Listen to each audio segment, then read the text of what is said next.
Welcome to Amicus, a law review with Jim Santelle, Civic Media's weekly review and discussion of some of the most significant news stories in the areas of law, government, courts, and the aspiration for justice. And now, here's your host, Jim Santelle. This is Amicus, a law review here on the broadcast stations of Civic Media.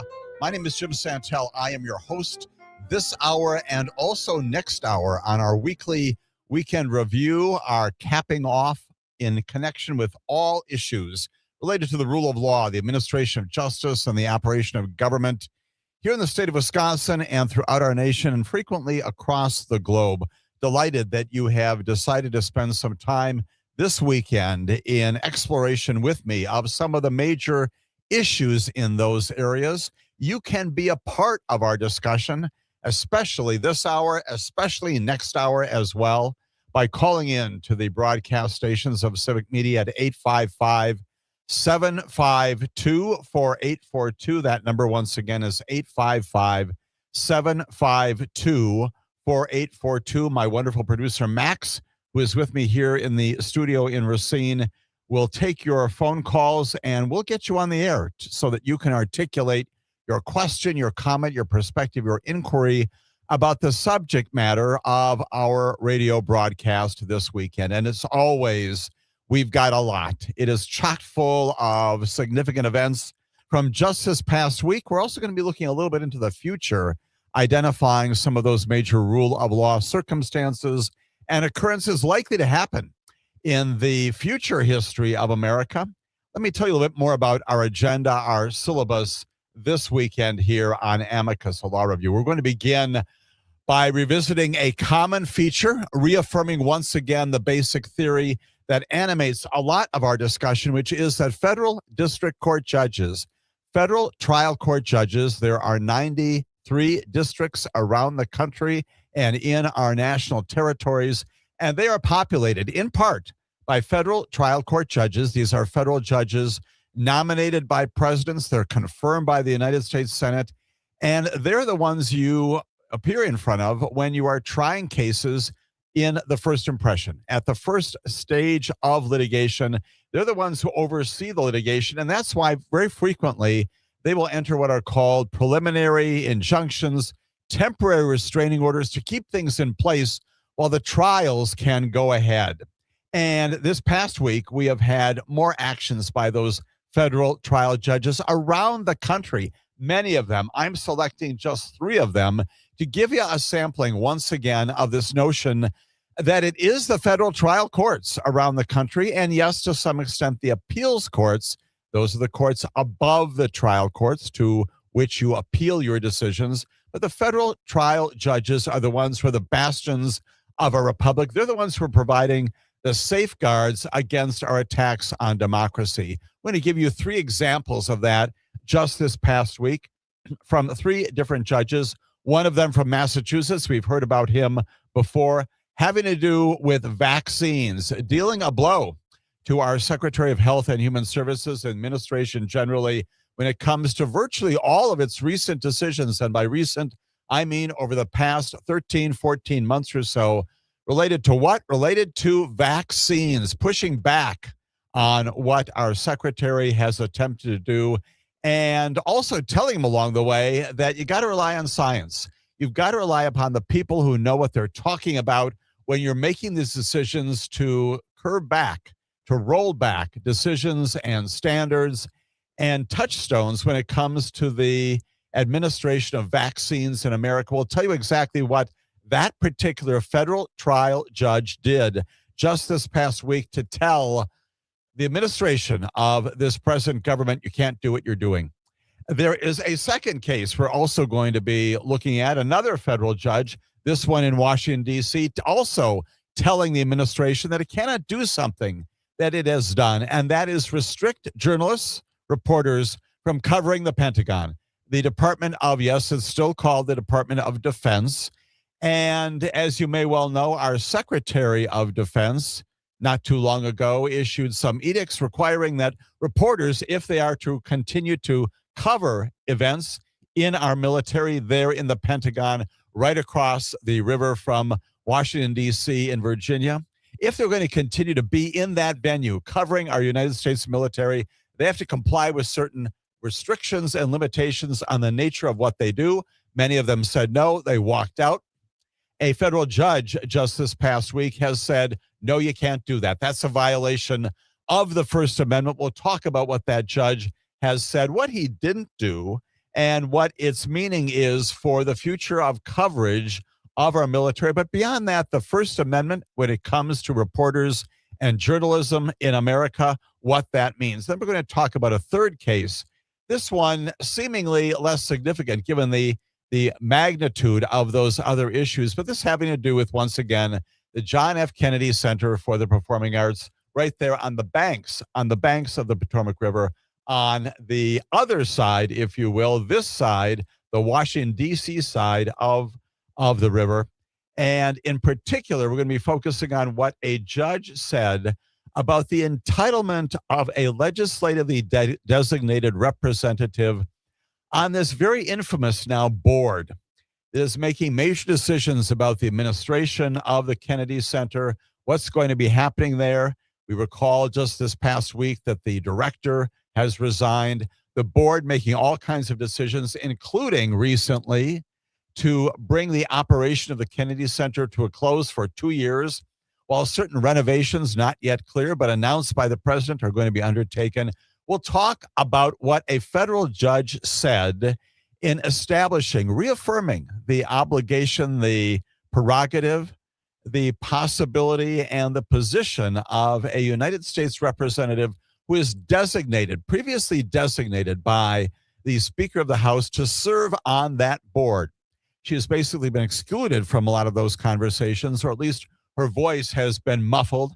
And the judge this past week saying, no, you've got to permit her access not only to meetings coming forward, but also give her the information that she needs to be a participant in that board. Again, those are three areas: vaccines and military coverage and theatrical operations by an overseeing board. Very different, very diverse in their focuses. But in all of them, as in so many others that we could also cover this weekend on our broadcast, demonstrations, illustrations of how federal district court judges are saying no to the administration, but not saying no simply to say no, enforcing the Constitution, enforcing the laws of our land, and ensuring that things are done legally in all of those different areas, and stopping the administration from doing what it wants to do in many different areas. We often cover on our broadcast recently filed lawsuits. We're going to do that as well. Turns out that the president late this past week has once again jumped into academia. He has sued Harvard University, and we'll talk about the basis for that. Again, his continuing attack on scholarship and academics, trying to affect not only the policies and practices of schools, major universities around the nation, but to bring them to his altar, if you will, of academics when it comes to the way that they do business. We'll talk about the president's latest lawsuit against Harvard University. And then in the opposite direction, we'll talk about a couple of former federal FBI agents who have now sued the administration, sued Pam Bondi, the attorney general, sued the director of the FBI, Kash Patel, alleging political retribution in their filing because, why? Because they were previously involved in one of those investigations when Donald Trump was a private citizen, alleging that he had undermined the future of the nation in that insurrection case. Also, many agents, of course, involved in that Mar-a-Lago documents case. These two alleging that they were fired because of their tangential involvement in one of those investigations. We'll talk about what that particular civil lawsuit against the administration says as our broadcasts continue. And then we're going to be finishing up in our first hour, yes, it's a lot, with a brief overview of what you can expect from the United States Supreme Court in the coming week. Some big cases involving elections and immigration, even down the road, yes, birthright citizenship back in the news once again on the docket of the Supreme Court. I'm going to begin that segment by talking about some things that the Chief Justice told us about when he was at Rice University just this past week, talking about the attacks, verbal attacks, and yes, threats of physical violence against members of the Supreme Court, members of appellate judge courts, and also federal district court judges around the country.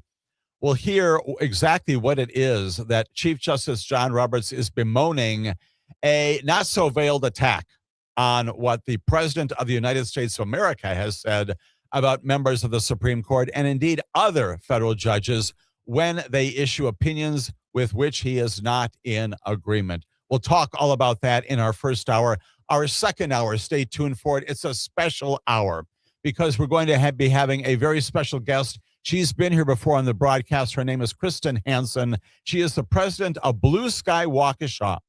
And she is going to describe not only the mission, the nonpartisan, apolitical mission of Blue Sky to educate, to inform the public, much like the mission of this broadcast.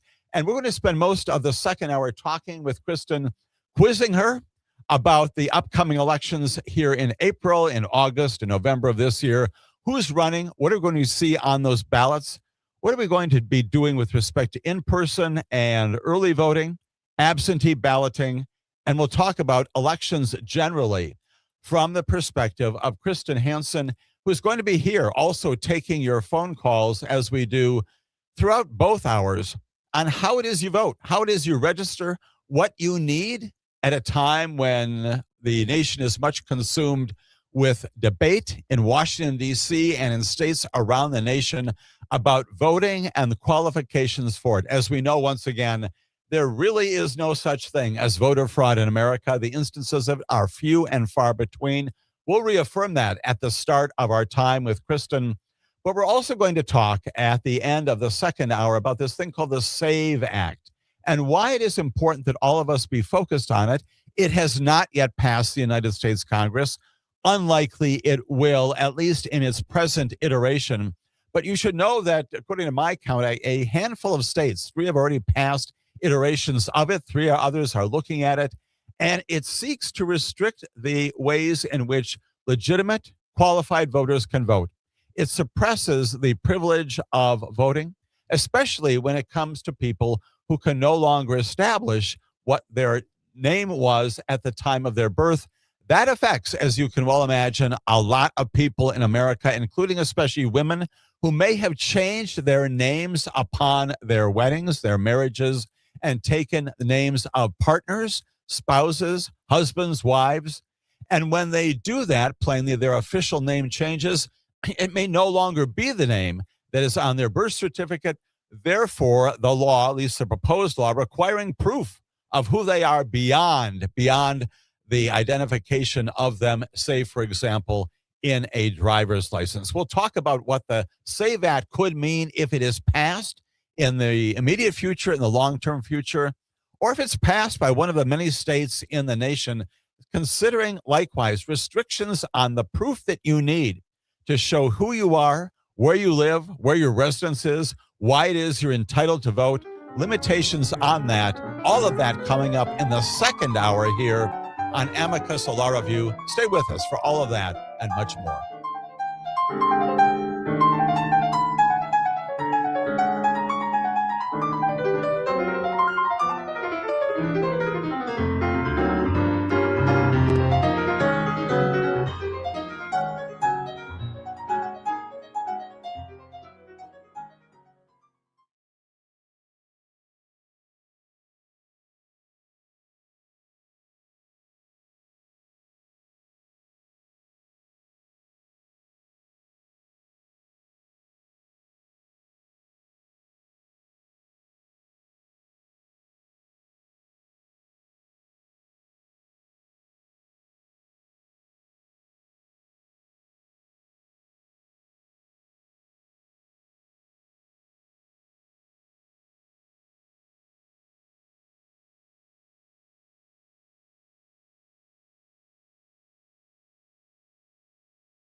Amicus, a law review on the broadcast stations of Civic Media. I'm joined here in the Racine studio of Civic Media by my terrific producer, Max.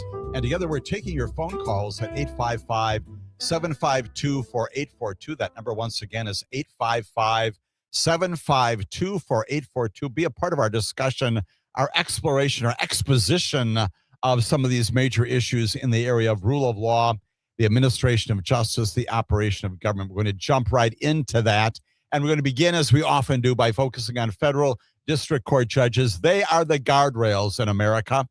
14 months into this administration, with respect to the basic trappings of our republic. They're the safeguards to ensure the continued vitality of the republic, even at a time when we are facing a constitutional crisis and authoritarian regime tactics. Nonetheless, federal district court judges, almost to a person, are the people who are representing the interests of the American population, most importantly, the interests of our Constitution and the way in which our nation is constituted. Let's talk about Brian Murphy. He's a federal district court judge in Massachusetts. Yes, we've talked about him before, if that name sounds familiar. This past week, Brian Murphy taking on the Department of Health and Human Services, and in particular, telling the secretary there, his name is Robert F. Kennedy Jr., you know him well, that he can't make the decisions that he has made throughout this past year when it comes to vaccine policies in the United States of America. The judge, again, Brian Murphy, is a federal district court judge, a trial judge, has hearings, he takes evidence, and based upon that, he basically says that you got to follow science. He is one of these people, this federal district court judge, who says, you know what? We should rely upon people who know what they're talking about. We should not dropkick the thoughts, the good perspectives, the expertise of scientists. And the judge says, that's what you've done, RFK Jr., by making these major decisions about vaccine policies in America. What did Brian Murphy in particular do?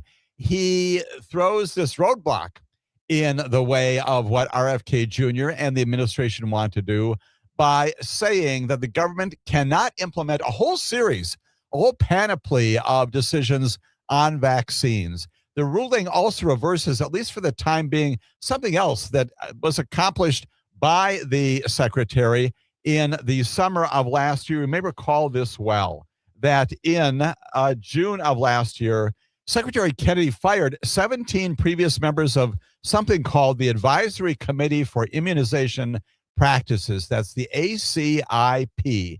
These are the people brought together. They're scientists, they're medical people, they're doctors, they're healthcare providers, they're clinicians, they're researchers, and they're the ones who give the secretary and other political appointees advice on, among other things, vaccines. What are the standards? What are the practices that we should follow to keep our nation safe and healthy?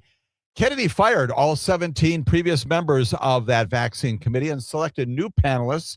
You may remember this story, many of whom shared his skepticism, wild skepticism of vaccines and mandates for them, many of them not healthcare providers, but simply political appointees who were supporting his views. And he went ahead, as you know, and reestablished, continues to do it in recent days, these standards by which not only young people, but also middle-aged adults and old people in America should be taking vaccines, should be vaccinated against some major diseases in our nation.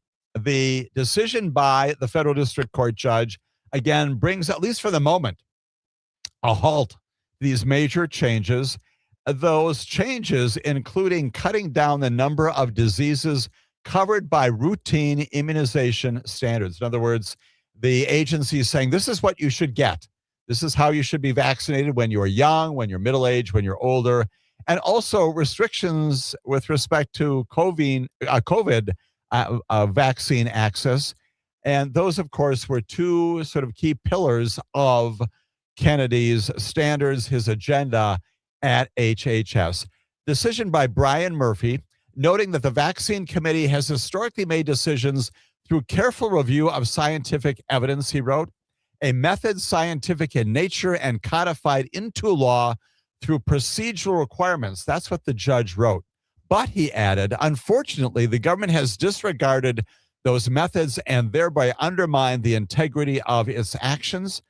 And Judge Murphy making the ruling brought by, in connection with the lawsuit brought by about 6 medical organizations, they had contended that Kennedy and some of his other appointees there at HHS had made arbitrary and capricious changes in the childhood vaccine schedule. Arbitrary and capricious meaning no basis for it, simply decided to do it because you wanted to do it.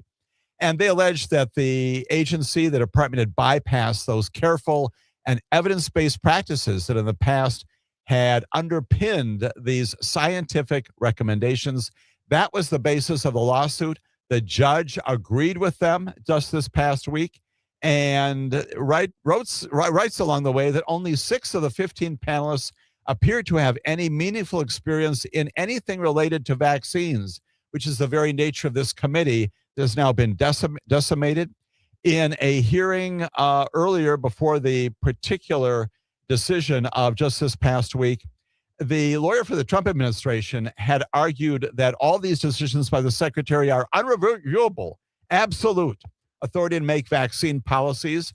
Judge Murphy not agreeing with that, clearly dismissing that notion, saying it suffice to say that the court disagrees, finding once again that the vaccine policies of this administration cannot stand a major rulings. The Pediatrics Academy lauded the court's ruling, saying it effectively means that a science-based process for developing immunization recommendations is not to be trifled with and represents a critical step to restoring scientific decision-making to federal vaccine policy that has kept children healthy for years. Yes, indeed. When we come back, I'll tell you about a couple of other lawsuits, again, involving federal district court judges, stopping the administration from doing things contrary to the law, as Amicus, a law review, continues here on the broadcast stations of Civic Media.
This is Amicus, a law review. My name is Jim Santelle. I am your host for this hour, also next hour here on the broadcast stations of Civic Media, inviting you to be a part of our discussion by calling in, texting in 855-752-4842. We are talking in this principal first hour, once again, about federal district court judges. They're the bastions, they're the safeguards, the guardrails against impositions on our national psyche, as evidenced through their decisions supporting the Constitution and the laws of our nation. Let's talk about yet another federal district court judge over and beyond Brian Murphy. He was the one who entered that order telling the Secretary of Health and Human Services that his decisions about vaccines in America are void because they are not premised upon science and not consistent with the ways in which the Congress has set up the board that makes those recommendations to the Secretary. There is more going on coming out of Washington, D.C. This one comes from a federal district court judge who is right there in Washington, D.C., and he is upset. He is not happy with the way in which our Secretary of Defense, yes, it's still the Department of Defense, his name is Pete Hegseth, has restricted the First Amendment capacities and access of reporters right there at the Pentagon. You know where they're located. They're right across the Potomac River from Washington, D.C., one of the largest office buildings on the face of the planet there. A federal judge this past week, his name is Paul Friedman, Friedman. He is a U.S. district judge in the District of Columbia, and he restricts the Pentagon from going ahead with its restrictions on various news outlets. The judge saying that those limitations by the Secretary violate what? The First Amendment to the Constitution. This lawsuit being brought by the New York Times. Friday, federal district court judge Paul Friedman ruling that the Pentagon's restrictions on various news outlets, agencies that provide information about what the military is doing, violate the First Amendment. And he issued this order basically saying to the Secretary, you can't do this, handing a victory again to one of our major publishers in this nation, around the world, the New York Times. It had filed this lawsuit in December over these restrictions. You may recall that at that time, when the Pentagon announced these policies, when they took effect, actually even before December, in October, drawing condemnation across the board from mainstream outlets, media folks, journalists, academics, politicians, people who are concerned about news in America, saying that these restrictions penalize news gathering methods long protected by our Constitution. That's exactly what Judge Friedman has recently affirmed. Dozens of journalists at the time, many of them, you saw the pictures of this, who had press passes, access to the Pentagon for the purpose of covering that entity, the Department of Defense, had turned in their access badges, said, nope, we're not doing this if we are required to abide by limitations and restrictions about how we cover the military. The Defense Department then welcomed a new set of credentialed media members, most of them, according to most reporting, fairly pro-Trump commentators or influencers. And those are the folks who've been reporting, for the most part, on military operations, including at this critical time when our nation is at war with Iran, plainly also focused on other wars across the planet, including that continuing war in Ukraine. March 6th hearing in this case, Judge Friedman signaled his frustration. He sort of signaled that he was going to do exactly what he did this past week when a Justice Department lawyer representing the Defense Department basically argued that journalists don't have First Amendment rights, no protections, he said, when they solicit the disclosure of unauthorized information. Okay, that was a statement by your Department of Justice in arguing this case. Judge Friedman shoots back. Why not? Why not, he says. He adds that department officials can simply refuse to answer those inquiries from journalists, but there is no prescription, he said, on journalists asking those questions.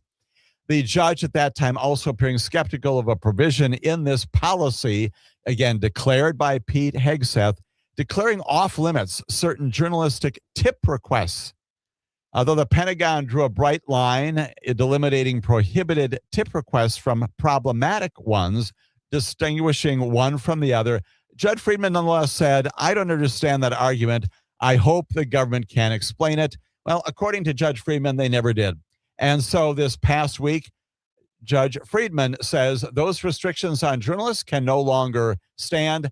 Recredential those journalists who left, bring them back in, and no longer impose these restrictions, which are violative of the Constitution, in the Pentagon, in the coverage of our United States military. A major case involving the First Amendment having to do with Pentagon access by journalists in America. And yet there's a third case, this one also coming out of a branch of the federal district court in the District of Columbia, right there in our nation's capital. The judge here, Christopher Cooper, C-O-O-P-E-R, U.S. District Court judge, trial judge in Washington, D.C., he's ruling that a representative of the House of Representatives who's designated, among others, to sit on that now infamous board that is responsible for handling, overseeing the operation of the Kennedy Center, again, right there on the shores, the beach, if you will, of the Potomac River, has to be allowed to have access to minutes and meeting materials, has to be permitted to speak during the course of proceedings of that board. A federal judge, again, named Christopher Cooper, just this past week, ordering that a representative, her name is Joyce Beatty, B-E-A-T-T-Y, she's from Ohio, has to be allowed to participate in a meeting about the future of the John F. Kennedy Center for the Performing Arts. And that temporarily resolves a bit of a rift that's happened between the Congress and the president, once again, about how the JFK Center is going to be operated. The ruling, again, gives Ms. Beatty, who's an ex officio, she is apparently not a voting member of the center's board of trustees, nonetheless a window, some access into how the board is doing its work, especially at a time, as you all well know, when the board is remaking the image of the JFK Center for the Performing Arts after dozens of performers, you know this well, have canceled their shows in protest about new policies there. Patrons, many patrons worried about a proposed multi-year closure, a closure of that performance space. The president has promised that as a part of his attempt to restyle and reconfigure the JFK Center. Ms. Beatty, again, a representative elected from Ohio, was appointed to her position. And this is a part of the way that the board is constituted there by then House Speaker Nancy Pelosi way back in 2019. And she's held this position since then. She sought to use her ex officio status to fight against, as she has said, some of these changes to the JFK institution as the president and others assert more control over the board and the governance. You know as well, another related stories that just this past week, the director of the JFK Center resigned. You saw that as well. The representative is one of more than a dozen members of Congress who sit on this as ex officio members on this board as a part of what the federal law that established the Kennedy Center. We don't think about that an awful lot, but the Kennedy Center itself, a creation of the Congress. And therefore, Judge Cooper finding that by virtue of that and the constitution of the board through Congress, that these ex officio members do in fact have access to the documents, access to some of the meetings. Ms. Beatty had worked to turn a typically low profile and ceremonial role into something much more, as she saw, as we have all seen, these dramatic changes at the center right there on the shores of the Potomac. She had argued that allies of the president installed on the board have repeatedly worked to muzzle her opposition, keep her from speaking. She has tried to assert that the changes the center is seeing has to be approved by Congress because it's a congressionally constituted entity. According to her initial complaint, which again, Judge Cooper was resolving in part this past week, when the board met in December of last year to vote to rename the institution, that's how much of this got an awful lot of our attention, right? As suddenly this became the Donald J. Trump Center at the JFK Performing Arts Center. The Congresswoman, Ms. Beatty, appeared virtually. She tried to object to that, but she was muted. She was told to be quiet by the other board members. And afterwards, the House press secretary, you know her name, she is Caroline Levitt, she announced online that the board had voted unanimously to approve the renaming of the institution. In his ruling, his very recent ruling now, Judge Cooper wrote that the secrecy surrounding the agenda for this meeting, other things going on inside this board to which Ms. Beatty, Congressman Beatty, and others have not had access, these overall plans to rehaul and redesign and reconstitute the JFK Center for the Performing Arts, they were not being squared with the scale of the president's stated broad ambitions. That is the contemplation of how the operations were to be conducted, not consistent with what the president was doing. And therefore, at a minimum, Judge Cooper ruled, you've got to permit access, admittedly by this ex officio member, to that sort of thing. In a 37-page opinion, it's a long opinion. Judge Cooper laid out the documents, including budgets and planning reports, that have to be sent to Congresswoman Beatty within 24 hours to the extent they exist, he said, interestingly. He added the government's claims in the lawsuit that no plans have been finalized. We've not done anything. Just 4 days before the board could meet, border on the preposterous. He's calling the position of the existing board preposterous, directing once again that this ex officio member at least be heard. Even if she doesn't have a vote, she has a right to access by virtue of the way that the Congress has set up that institution. Again, theater, an important part. The arts, a critically important part of our national constitution. And they join the list of important issues, including vaccinations this week, our health care, and also, of course, First Amendment rights of journalists. Many things going on in the federal trial courts of America. In all of those, the trial courts saying, Donald Trump, Mr. President, can't do these things. They're inconsistent with our laws. We're going to keep you from doing just that. We know that while those orders are being issued in America, there's more litigation going on in America. Let me tell you about 2 other lawsuits just filed this past week in different directions, different plaintiffs, different kinds of lawsuits. One of them brought by the Trump administration, by Donald Trump, again, in his continuing attack on academia here in America. He's suing Harvard University, accusing the school of violating the civil rights of Jewish and Israeli people.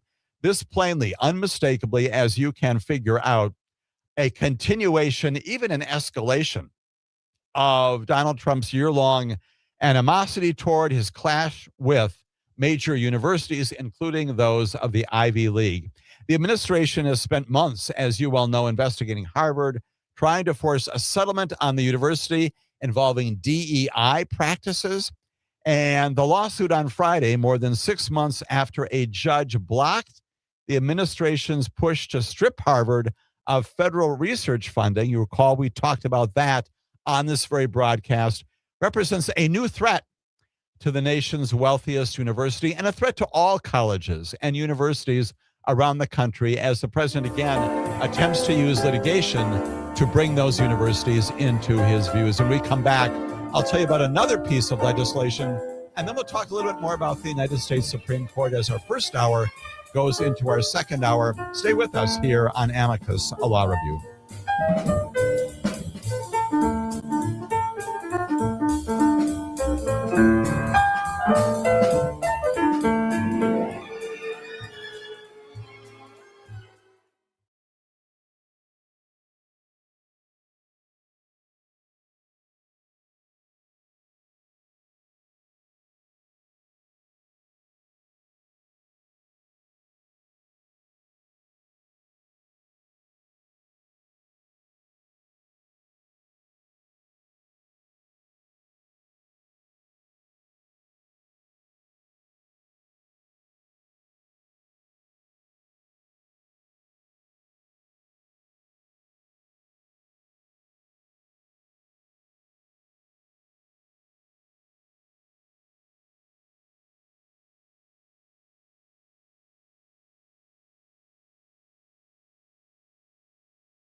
name is Jim Santelle. This is Amicus. This is the final segment of our first hour, but stay tuned for our second hour. Special guest, Kristin Hansen, Blue Sky Waukesha, has spent virtually the entire hour talking about elections, voting here in Wisconsin, throughout the nation. Stay tuned for that. Before we conclude this first hour, however, we're talking about some newly filed lawsuits, including Donald Trump's latest attack on one of our major institutions of higher learning here in the United States, Harvard University.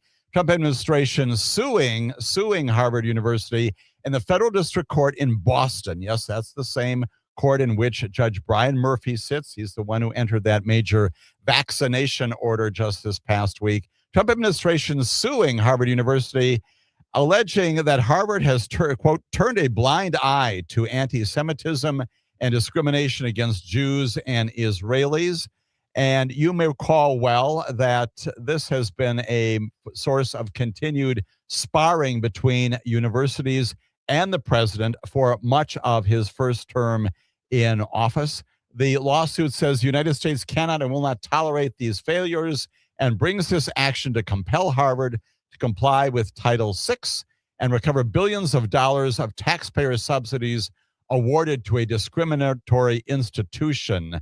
You may recall well that all this happens more than 6 months after another federal judge had blocked the administration's opening push to strip Harvard of federal research funding. A lot of back and forth going on between the administration and Harvard. This lawsuit, the latest as a part of that, Harvard not immediately responding to a request for comment. But in the past, they've acknowledged problems during protests over the war in Gaza, but have also said that they have moved to address some of those issues. This is, as you know well, based upon some of our previous reporting on this very broadcast, second time in less than a month that this administration has sued a university over alleged civil rights violations, again, in an attempt to oversee the operations, the policies, the directions of academic institutions in our nation. Last month, you may recall, the Justice Department said the University of California, Los Angeles, that's UCLA, had tolerated, quote, gross anti-Semitic acts and systematically ignored cries for help from its own terrified Jewish and Israeli employees. Justice Department said that UCLA had turned a blind eye. The same phrase, the same template, if you will, used in Friday's lawsuit against Harvard. Harvard's certain to push back. Not only litigation, but also in the public domain. We'll continue to monitor that. But it is significant because it joins a lot of litigation going on in America. And there's more litigation, a new civil lawsuit filed not in Boston, but in Washington, D.C. This one brought by two former FBI agents. They were both fired last year for having worked on an investigation into Donald Trump's attempts to overturn the 2020 election. We recall that well. The FBI investigated that. The specific allegations here are that because the FBI agents were tangentially involved in that investigation of Donald Trump, then private citizen, an investigation that ultimately resulted in an indictment of the president for attempting to overturn the 2020 election, that these two FBI agents have now been fired because they were involved in that investigation. The civil lawsuit against the FBI, against the Justice Department, against Pam Bondi, against Kash Patel, the director of the FBI, alleges that these FBI agents were targeted for political retribution. In their suit, the agents claim that the FBI and all of its leadership, the Justice Department, had retaliated against them for being, quote, politically disloyal to President Trump, even though they had worked on the election interference case known as Arctic Frost only briefly and in a largely administrative role, a de minimis role. Nonetheless, they were fired, according to the allegations in this civil complaint filed in the federal district court in Washington, D.C. Dozens of agents and prosecutors, as we know, who worked on these investigations, not only the 2020 election investigation, but also that Mar-a-Lago investigation, have been fired. They have left voluntarily. They've been forced to leave their positions over the period of the last 14 months or so as a result of what these agents would describe as a campaign of political retribution that began shortly after the president took his position as our chief executive. The agents filed the suit, which asked the judge to reinstate them. They're identified as pseudonyms John Doe 1 and John Doe 2 because, according to the allegations of the complaint, they faced threats on social media from members of the public calling for their imprisonment or even their execution. So they're identified not by name. The lawyers say the threats came after Donald Trump and Pash Patel and others described many of the agents who had worked on this particular investigation as being, quote, corrupt actors or taking part in a political witch hunt. Nearly a dozen FBI employees who had worked on this particular investigation have been fired by the director of the FBI, including these two agents fairly recently. Their lawsuit again seeking to have them reinstated, presumably back pay, also a declaratory judgment that their firings were inappropriate. The lawsuit accuses Patel in particular of going back on the vow he had made under oath at the time of his Senate confirmation not to fire any agents solely because of the cases they had worked on. The lawsuit noting that Pam Bondi had been threatening as early as March of 2025 to fire agents who had worked on Trump-related cases. Indeed, that has happened. She has made good on that promise. Among other things, the lawsuit alleges that John Doe 1 helped two lead agents download information obtained from subpoenas and store it in a shared digital folder where the rest of the investigative team could access it. John Doe 2 was according to the complaint, responsible for jobs like recording interviews and arranging for their transcription. When we come back, we'll talk more about the rule of law in America, including the Supreme Court, and then a special guest will be joining us in most of our second hour, talking all about voting and polling in Wisconsin and beyond as our broadcast continues. Stay with us for that.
Welcome to Amicus, a law review with Jim Santelle, Civic Media's weekly review and discussion of some of the most significant news stories in the areas of law, government, courts, and the aspiration for justice.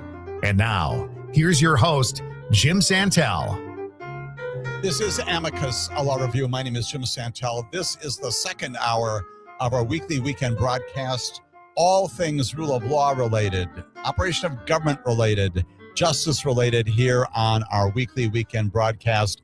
Encouraging you, especially this hour, the second hour of our weekend broadcast, to call in to be a part of our discussion with a very special guest coming up in just a little while. Her name is Kristin Hansen. She is the president of Blue Sky Waukesha. Yes, you know her. She's been here before. She's also a very prominent member of our larger community, focusing upon ethics and civics and justice and the administration of the rule of law generally when it comes to voting and the ways in which all Americans should exercise their right to vote. We're going to talk about all kinds of things, principally in this hour, having to do with voting in America, the elections coming up here in Wisconsin and across the nation, how it is you register, how it is you vote.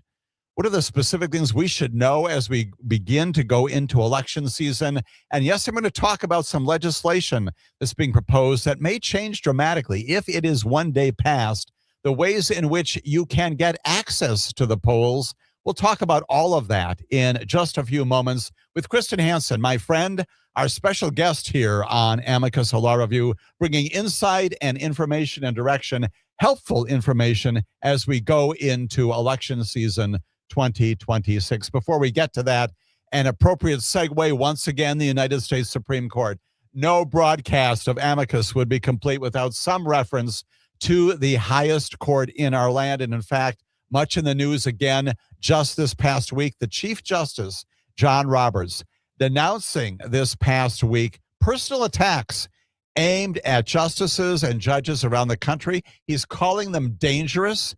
And he said, it's got to stop. Now, we all recall that at the time that the United States Supreme Court, in an opinion that included the Chief Justice, finding that the president had unconstitutionally issued all of these tariffs over the period of the past 14 months or so, that in the wake of that catastrophic decision for the president said that the Supreme Court itself is a disgrace to our nation.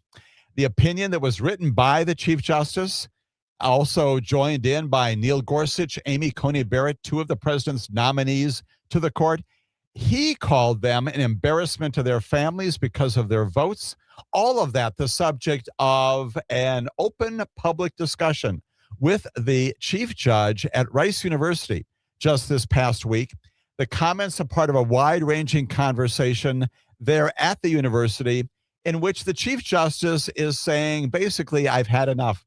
The Chief Justice not commenting about the president in particular, but very much mindful of the fact that the president has called the Supreme Court fools and lapdogs. The Chief Justice Roberts made clear his comments were not directed at any particular person or political party, but hard to interpret them as anything but that. He necessarily, and here's your important civics issue, he necessarily distinguished between critiques of legal analysis, saying, you know what, I don't agree with that. I have a different view, but doing it diplomatically and consistent with our notion of civics in America. Those kinds of things, he said, are necessary. They're healthy, but they're not harsh personal attacks. And he said that's where the line is drawn. He said it is important that our decisions are subjected to scrutiny, and they are. The problem, he said, is that sometimes that criticism can move from a focus on legal analysis to personalities. Judges around the country are working hard to get it right, he said. And if they don't, their opinions are subject to criticism. But he also said that personally directed hostility needed to come to an end. You may recall that even before Donald Trump took office, when he was attacking as a private citizen members of the federal judiciary, the Chief Justice wrote, violence, intimidation, and defiance directed at judges because of their work undermine a republic, wholly unacceptable, he said. And of course, all of that indicating the Chief Justice is growing fed up with the name calling and articulating more and more defiance, at least with respect to the verbal statements being made by our president and others. It is significant that all this comes at a time when the judiciary is being given more latitude to speak publicly in response to these attacks, and some guidance issued to judges just last month. The Judiciary's Ethics Committee said the code that governs judges' behavior now allows measured defense of judicial colleagues from illegitimate forms of criticism, and also that they can defend against attacks that risk undermining judicial independence or the rule of law. All of that happening again as the Supreme Court back in business this coming week. A number of oral arguments on Monday and Tuesday and Wednesday, and then more in the following week. It is a busy time as the Supreme Court begins to enter its final movement before it issues some major opinions. Let me tell you about three of the cases that are going to be argued in the next couple of weeks so you can mark your calendars according. The big one coming up on April 1, not this week, but next week, Wednesday, April 1. Yes, that's right. Birthright citizenship is back on the docket of the Supreme Court in a case called Trump versus Barbara. The Supreme Court is hopefully going to wrestle with the issue of whether or not the president is right or wrong in limiting the breadth of the 14th Amendment and prohibiting a finding that people born in this country are citizens if their parents were illegally here or were only here temporarily, attacking basically that executive order that the president entered on his very first day in office, limiting birthright citizenship. Birthright citizenship back on the docket of the Supreme Court in about 10 days or so, April 1. This coming Tuesday, a major case involving immigration. Noem, yes, that's Kristi Noem, even though she's no longer the Secretary of Homeland Security, against a legal aid organization, El Otro Lado. And that particular case it deals with an issue called metering and the Immigration and Nationality Act. The question has to do with the circumstances under which aliens, immigrants to this country, can have their asylum applications reviewed. The question specifically before the Supreme Court this coming Tuesday is whether an alien, an immigrant seeking entry into this country under an asylum situation who is stopped on the Mexican side of the border, not entering this country, whether that person arrives in the United States under the language of the statute within the meaning of these provisions and therefore is entitled to some type of hearing, or whether the thing called metering, metering, which the immigration folks have been doing, the Customs and Border Protection agents have been doing, keeping people across the border and therefore not affording them any hearings because of where they're geographically located. Noem versus El Otro Lado, that coming up this coming Tuesday. And then on Monday of this week, a major elections case called Watson versus Republican National Committee on the docket of the Supreme Court oral arguments. Case centers on whether federal election statutes preempt, overcome, supersede state laws that allow ballots cast by Election Day to be received but counted after that day. The court's decision in this major matter having to do with when we can count ballots received, again, after Election Day, but postmarked by Election Day, can those in fact be counted, or must they be received by Election Day, therefore subject to counting on that day? The court's decision determining an awful lot, again, as we're going to talk in just a few moments with Kristin Hansen about elections in America, including right here in Wisconsin, determining the meaning of a single national election day. What does that mean? Do all the ballots have to be counted on April 7th? What about those that come in postmarked by April 7th but are not received until days after? Clarifying the extent to which those states that retain authority to administer ballot receipt deadlines, whether that is proper or not. As of 2025, Mississippi was one of 15 states to allow absentee mail-in ballots postmarked by Election Day to be accounted if they arrived within a set period of time after the election. States have different deadlines for this, as you can well imagine. As you know, when a ballot must arrive to be counted. 6 states in our nation have a receipt deadline between 1 and 4 days after the election. 7 states in the District of Columbia have a deadline between 5 and 10 days after Election Day. 2 states, Illinois and Washington, also the subject of that recent decision in that Boast case involving a congressman who was unhappy with the period of time in which Illinois was counting votes. Illinois, Washington, they have a deadline of between 14 and 20 days after an election day to count ballots received, postmarked, but received after that election day. That coming up, a case called Watson versus Republican National Committee on Monday of this week. A reminder once again that you can hear all of those oral arguments live by going on the Supreme Court website. You can also hear them recorded. The Chief Justice has made certain that we have access to every single word said in those oral arguments. You can hear them fight. You can hear them argue. You can hear them agree and disagree. You can hear the litigants talk to the justices, and you can hear the justices themselves express in many ways what their likely decisions will be when ultimately they issue their opinions. This particular case, again, Watson versus Republican National Committee, having to do with elections in America. What a better segue to the introduction of our principal guest for the remainder of this hour. Her name is a good friend of mine. She is Kristin Hansen. She is president of Blue Sky Waukesha. Kristin, we are delighted. I am delighted. Our listeners are delighted to have you with us. Welcome to Amicus, a Law Review. Good morning, Jim. How are you?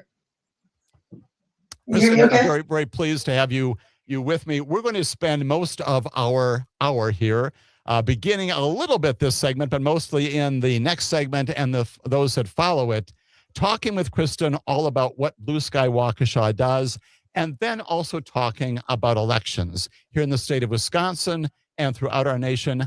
I'm going to embarrass Kristin right at the start by indicating that she is an expert in these areas. She answers questions that I do not know, that I know that many of you want answers to as well. And that's the reason why I am going to especially invite our listeners to call in, both in this segment and the next segments, 855-752-4842, to be a part of this important discussion with special guest Kristin Hansen, again, the president of Blue Sky Waukesha. Kristin is here to tell us all about elections here in Wisconsin and beyond. Let's begin in just the few moments we've got left by telling you that Kristin, again, is a good friend and an ally of mine. In the interest of complete disclosure, I have been partnered with Blue Sky in many ways. It is my delight, Kristin, my honor every summer to engage with you in a series called Summer Civics, where we teach civics together and instruct the community. Delighted to do that with you again this coming year. Delighted to partner with Blue Sky Waukesha in many other areas as well. Welcome, Kristin, to our broadcast. Good morning. Are you able to hear me now? We certainly are delighted again that the technology is supporting us as well. Glad to have you with us, Kristin. And we're going to come back right after this. We can hear you. We're going to talk with you right after this break. Stay with us, everybody. Stay with us, Kristin, as we're going to talk about all things election related here on the broadcast.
so delighted in these good remaining segments of the second hour of broadcast to invite back to our discussion someone who's been here before. She tells me everything I need to know about elections in America, in the state of Wisconsin. She is with us once again. We're also taking your phone calls. So if you want to quiz Kristin, not me, but Kristin, on all things related to elections and voting, please be a part of our discussion. That number, once again, 855-752-4842. Kristin, so delighted to have you with me and all of our listeners once again. We have got the bugs out of our technology, and I'm going to start with the big question, which is going back to basics once again. You are the president of Blue Sky Waukesha. Tell us what Blue Sky Waukesha is and why it is that you created this important institution in our community.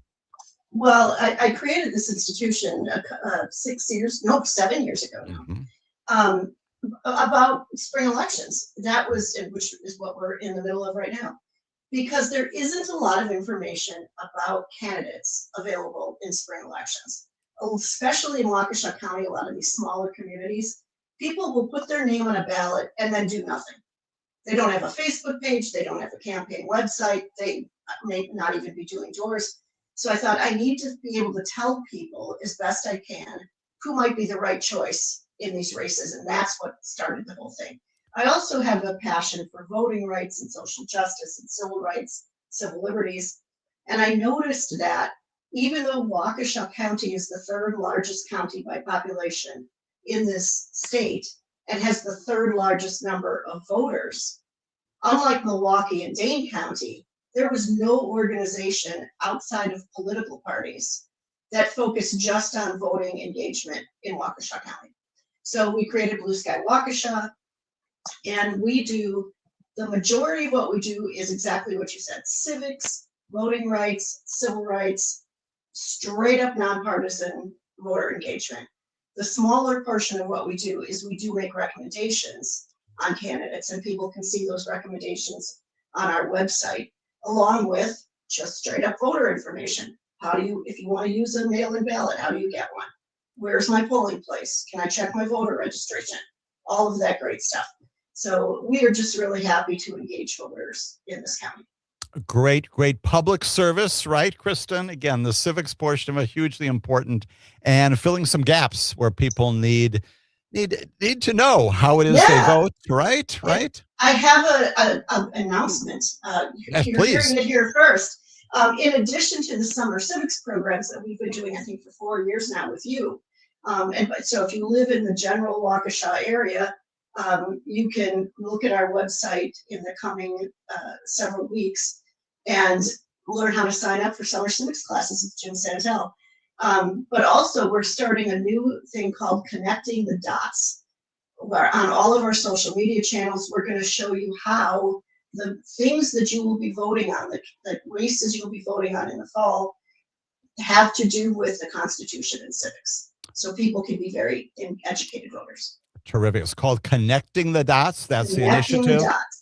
We'll Yes. look forward to that. If I am interested in more information, I can go online and find you. I can find Blue Sky Waukesha, yes? BlueSkyWaukesha.org. Sign up for our newsletters. No matter where you live in the state, you're going to get information about this broadcast. We always tell folks what Jim's syllabus is for the new that weekend's Amicus broadcast, and lots of things that are general information that anyone can use.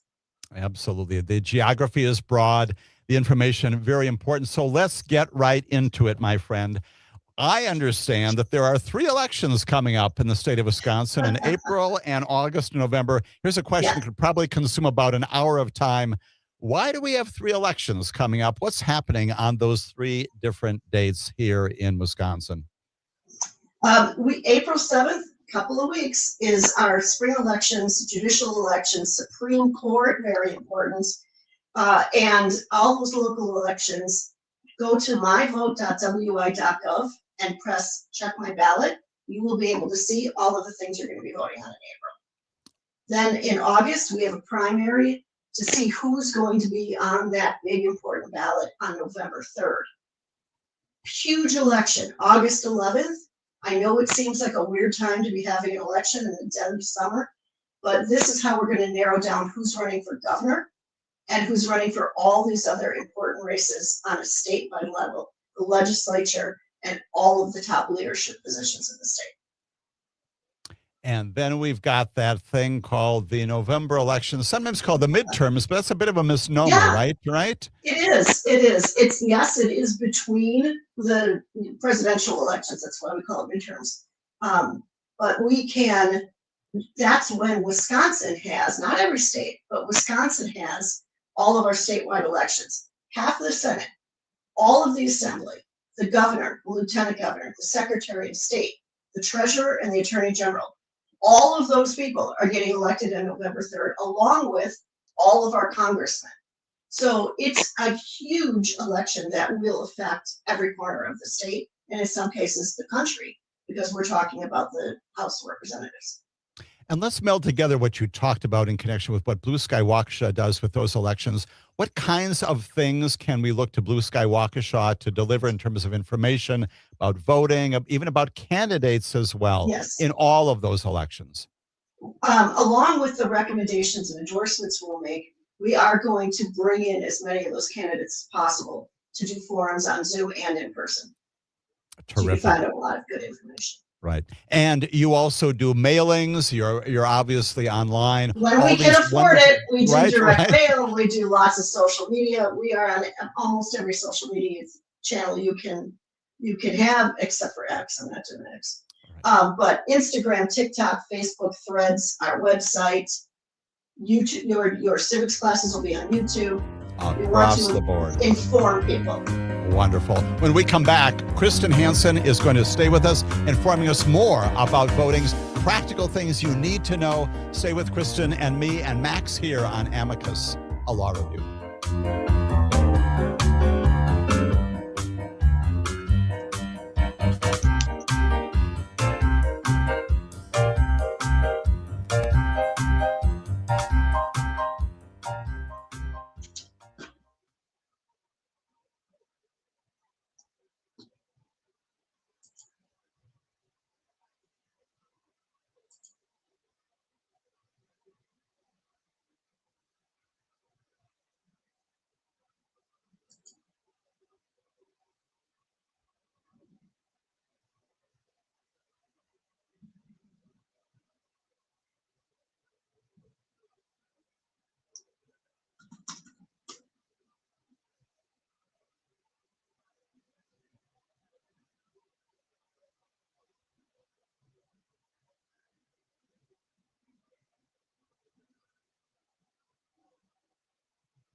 This is Amicus.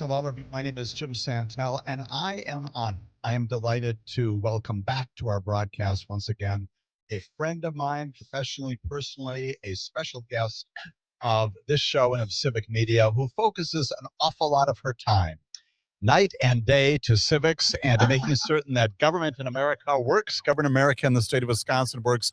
Kristin, thank you again for being a part of our discussion. Again, encouraging listeners to call in and to ask Kristin questions about the things we're now going to talk about. So let's do some timing. You told us already about the 3 elections coming up here, April, August, and November. April 7th is the one you indicated, a little more than 2 weeks from now.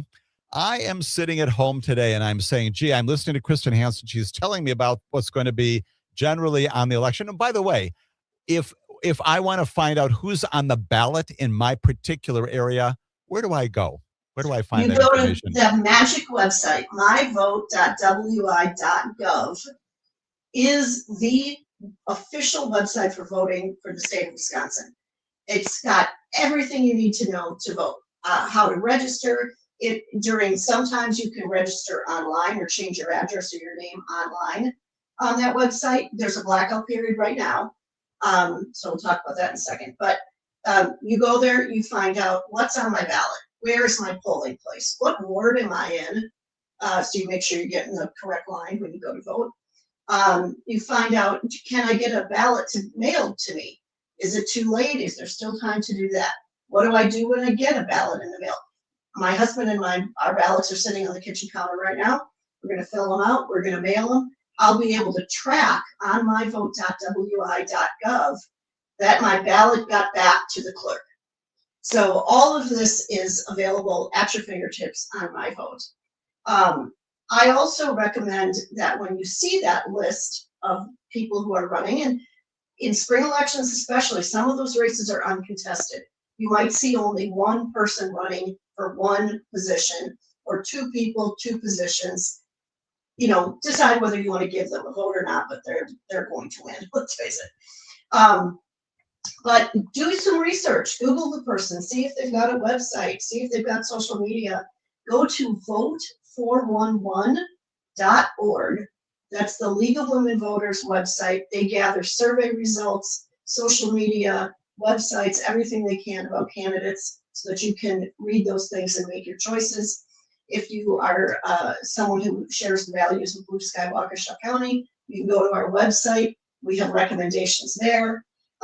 There is another website that I highly recommend for the Supreme Court race, Chris Taylor versus Maria Lazar in Wisconsin. Guides.vote has completely unbiased, well-researched guides for major elections across the country. Guides.vote. You can read all about them, and everything is cited. So if it says Maria Lazar's position on abortion is blah, they have a thing you can click. It tells exactly why they said that. Same thing with Chris Taylor. So do some research. Really, it doesn't take that long, but know who you're voting for. And by the way, in-person absentee voting starts on Tuesday, March 24th. You can go and vote in person with usually your city clerk. Check their municipal website, your city, town, or village website for exact times and hours. And then on Wednesday, the 25th in the evening, is the Supreme Court debate, a televised debate for that Supreme Court race. Check your local listings. But we were pretty horrified to see a Marquette poll last month that said 65% of respondents had not made up their mind about the Supreme Court race. So the more that you can get your friends and neighbors to check guides.vote, listen to that debate, really make a good decision about who you want to be your next Supreme Court Justice for 10 years. This is a 10-year term. That's a long time.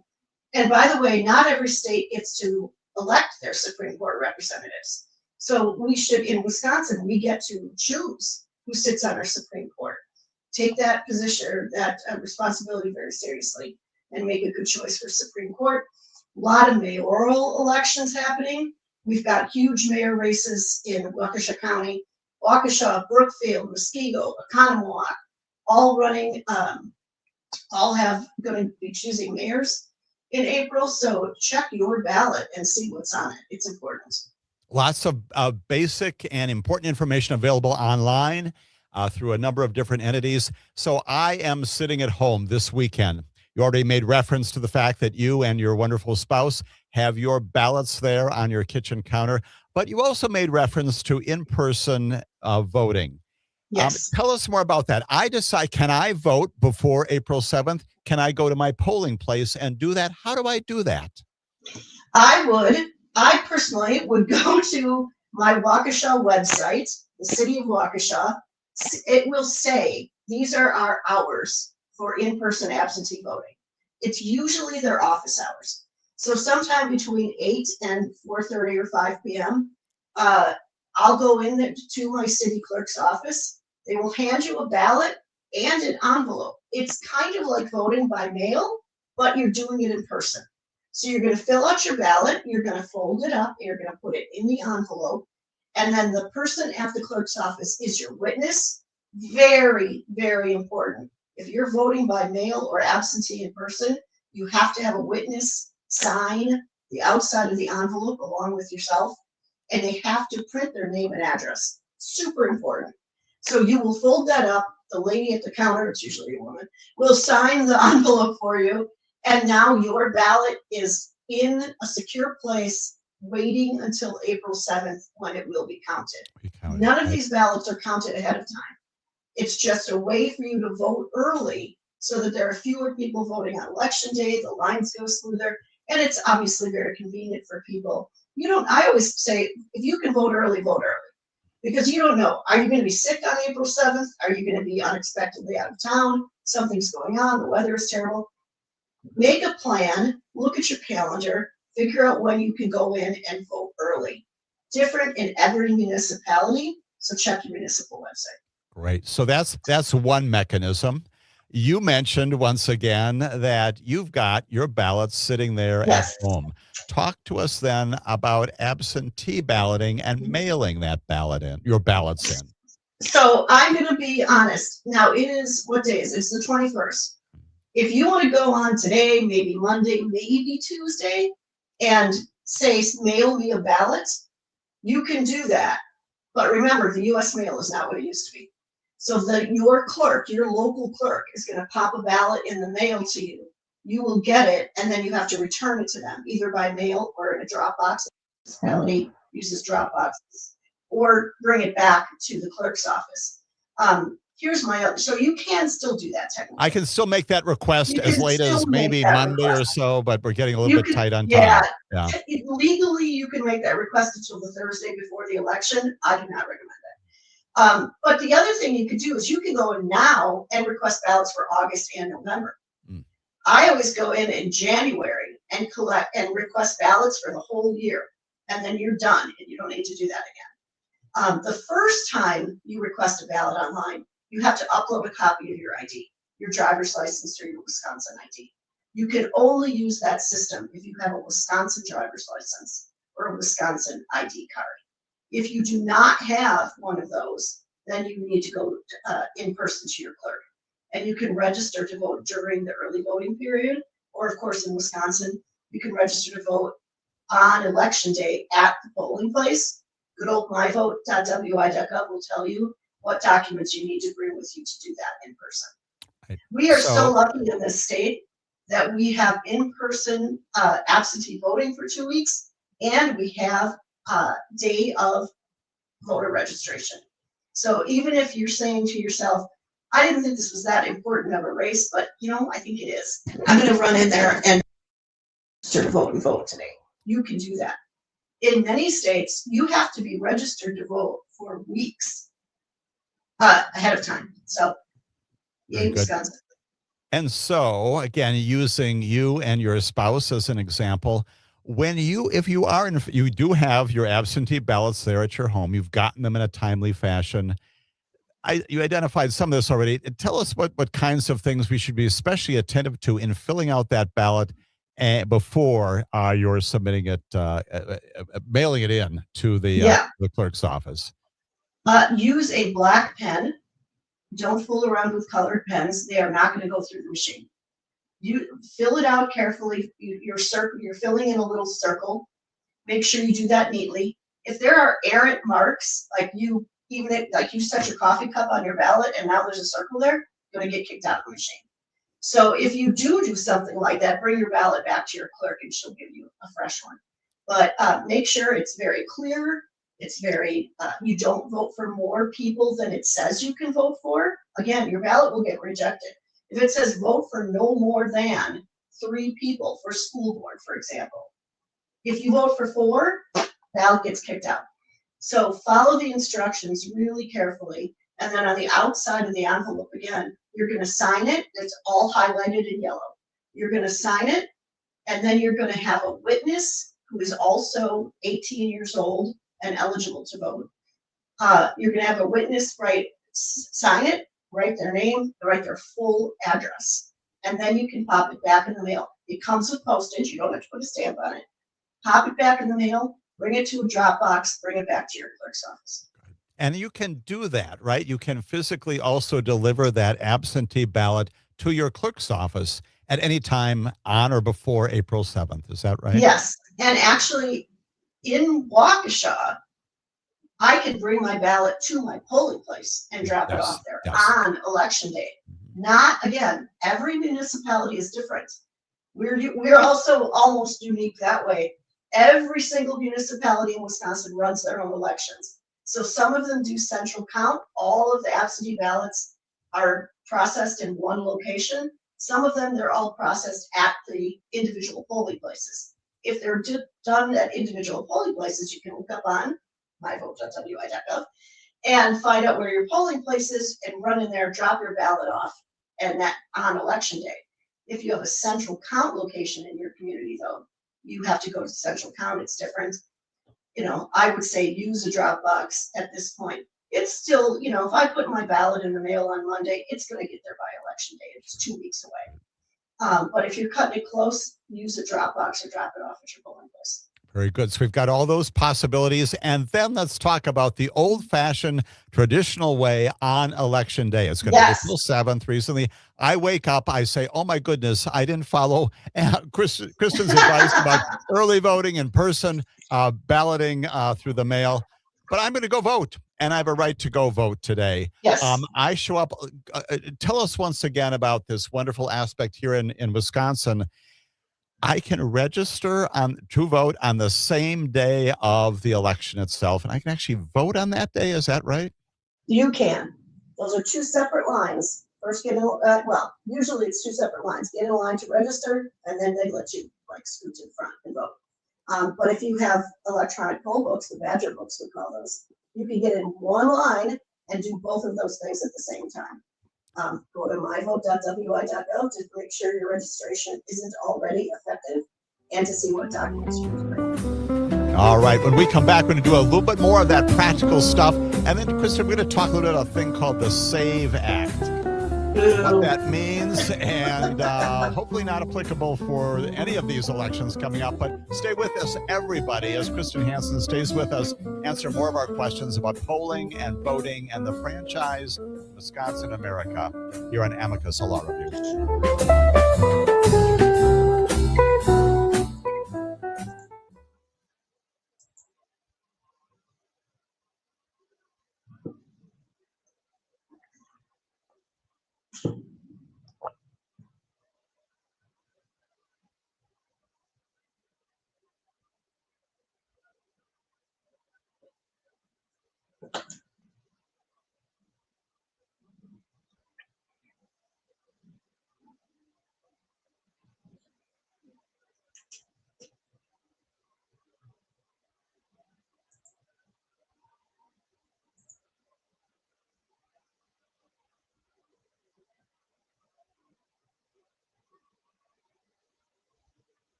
Hansen. She's the president of Blue Sky Waukesha. She is telling us everything we need to know about voting in Wisconsin and throughout our nation. We were right in the middle, Kristin, of talking about that situation where you are now in the polling place. You can register on the same day that you vote. You're describing that process. There are two different processes, but Wisconsin, as you said, has this wonderful aspect where we can do both on the same day, and you can vote in person again on April 7th and these other days as well. Concerns at all about the numbers of people who may be voting on April and in August, November? Again, big focus on numbers and the visibility of them. I am a little concerned about April because for some reason we're not seeing the attention paid to the Supreme Court election as we have in the last couple of years. It's a very important election. So, and also, if you think about your daily life, the people who are running your community are the ones who make the most effect on your daily life, right? So you should care who is your mayor, who's on your village board, who's on your school board. All of those things are April elections in Wisconsin. So please do go to My Vote, look at your ballot, see what's on there, and make an effort to vote in April. Same thing in August. I'm worried about a low turnout in August. We've got, 7 people, I think, running for governor on the Democratic side. I think there's going to be at least 2 or 3 people running on the Republican side. So if you want to weigh in on who is going to be your choice in November, you have to vote in August. And in Waukesha County, we're going to have primaries for assembly seats as well in a couple of cases. So if you want a certain person to be on your ballot in November, you have to vote in August. Be informed, know about the people who are on the ballots. Do this properly. You want your vote to be counted in whatever way that you choose to vote. All tremendous information.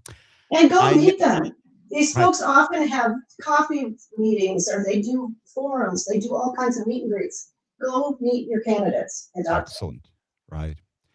Now, we know that there's also this thing out there. It has a couple of different iterations called the SAVE Act. My latest reporting indicates it is being debated even this weekend by the United Yes. States Senate. Unlikely to pass, but let us not be complacent in maybe that Correct. notion that the votes may not be there. Tell us about what this does and why it's so important that people understand the consequences if this federal legislation passes. The SAVE Act is not named properly for one thing, but the SAVE Act, they think, would stop undocumented residents of the United States from voting. That's the purpose of it, supposedly.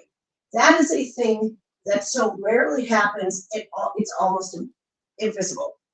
Even the Heritage Foundation, a very conservative think tank, found a couple of dozen cases over the last 6 years of any undocumented immigrant trying to vote, and it's almost always a mistake. So there is not a problem to be fixed here. What this would do, and there is a lot of misinformation saying this is just a voter ID bill. What's the big deal? That is not what it is. Yes, you would need to show photo ID, which we already do in Wisconsin, but many fewer types of IDs would be able to be used. No more college IDs can be used for voting. Certain tribal IDs would not be able to be used for voting. And in order to register to vote, you would have to show the certified copies of your birth certificate, and in the case of a name change, certified records that you changed your name. So if you are a woman who changed her name when you got married, or a man who changed your name for some reason, you would have to go and pay money.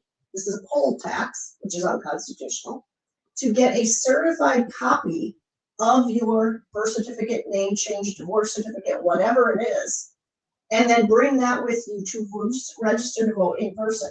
That means no more registering to vote online, no more registering to vote through the mail, because who's going to mail their documents? And it would take effect immediately. So if you're in one of the states that does not have same-day registration, you may have already missed the deadline to register to vote. And because you can't get vital documents immediately, you have to mail away for them if you got married or you were born in another state. This is not the little cute birth certificate that some of our mothers kept, right? It is a vital document that you have to pay money to get. And now they want you to walk around with this information that is so easy to steal your identity if it's stolen. It's fair to It's say bad. would be disenfranchising people as a practical matter, right? 21 million people, they estimate, would not be able to vote if this thing took effect. And there are certain people who just think that's not a big deal because their point is to suppress the vote. That is the purpose of this. Call your senators. Call Tammy Baldwin and Ron Johnson. It's easy to Google their phone numbers and tell them to vote no on the SAVE Act. It is a nonsense voter suppression bill. It is unnecessary. Absolutely. And as you said, it is a solution in search of a problem which doesn't exist. And for that reason, again, important not to finish here on that specter. It's not the law today. And all the things we talked about are in place for the good things, right? So vote, be a part of this process. Find out about your candidates as you've advocated. And let me, in our last few moments here, give you one more opportunity to tell us where we should go once again to get that basic information through Blue Sky and also on My Vote. Yes, you can go to blueskywaukesha.org. Basic voter information for anywhere in the state is there. myvote.wy.